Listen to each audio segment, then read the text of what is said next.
It's nearly 75 years since 22-year-old Marconi came to England seeking encouragement and money for his invention. The British Post Office gave him both. And on December the 12th, 1901, he transmitted his first signals across the Atlantic.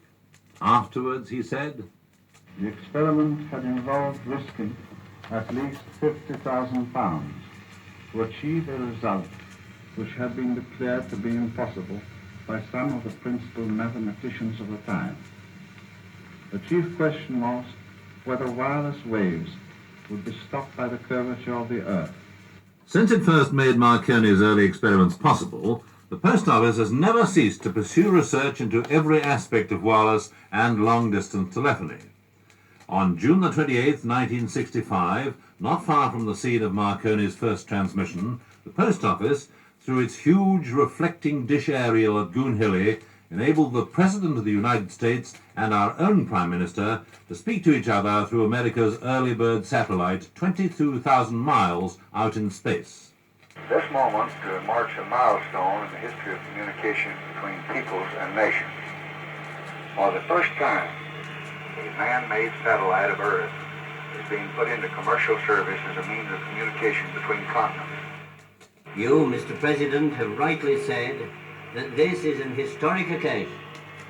One more achievement in the conquest of the forces of nature and in harnessing those forces to the peaceful use of mankind. And I would join with you in offering the warmest congratulations to all those who have contributed with their skill and their science, their technology, to making possible this new link in human communication. That these great achievements and the part played in fostering them by our Post Office contribute to the maintenance of peace in the world, no one can doubt.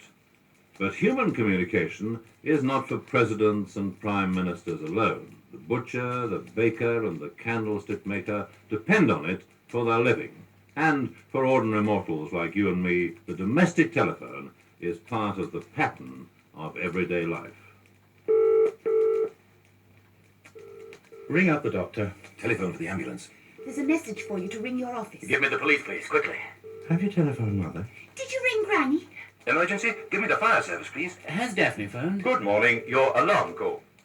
Every minute of every day, the cables under our feet, the microwave links overhead, throb with the endless stream of messages without which no community could survive today. 23 million local calls a day, 3.5 million trunk calls, all going out from or coming into 11 million telephones. 19 out of 20, or 95% of telephones today are connected to automatic exchanges. Now, some people think that because a telephone is automatic, it should do their thinking for them. But reasonable people know that you can't get more out of a machine than you put into it. So, Wait for the dialing tone. Be patient. After dialing, wait for the equipment to connect you. It may take a few seconds till you hear the ringing tone.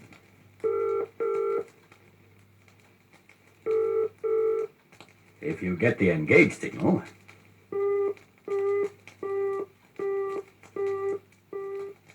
hang up and try later. If you hear this noise, don't hang up, hang on. It's someone calling you from a call box, and they can't hear you, nor you them, until they put their coin in the box. as well as being dependent on the telephone for keeping in touch, and today from most telephones you can ring almost any part of the world, we are increasingly dependent on the telephone for everyday information, the correct time, where to go and what to see, the state of the weather, and a recipe service. All these and more are available to the telephone user.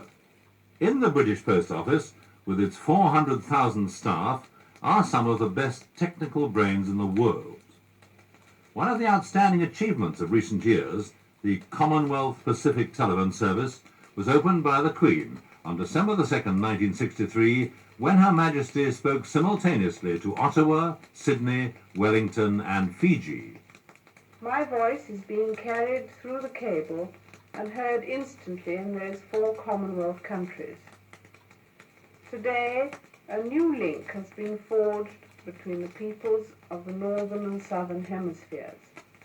Of this achievement, the Commonwealth Secretary said, "The design of the cable and of its repeaters is indeed a triumph for the engineers of the British Post Office." Among the people who spoke over the new Commonwealth Pacific Telephone Service was Sir Alec Douglas Hume, then Prime Minister of Great Britain. Postmaster General, the words which I now speak are carried over the longest submarine cable in the world and the first telephone cable to be laid across the Pacific. The Prime Minister of Canada. This new link between us, which our Queen has a few moments ago graciously declared open to service, is another monument to technology's dramatic mastery of distance. Sir Robert Menzies, who was then Prime Minister of Australia. We're delighted to feel that with this marvelous development in communication, we will be closer one to another. And the Prime Minister of New Zealand. This is Keith Holyoake, sending greetings as Prime Minister of New Zealand to my fellow Prime Ministers and to all sharing in this great ceremony throughout the Commonwealth and indeed throughout the world. When we consider the enormous range of services and activities that are touched on in this record, we begin to realize what a lot one's telephone rental pays for.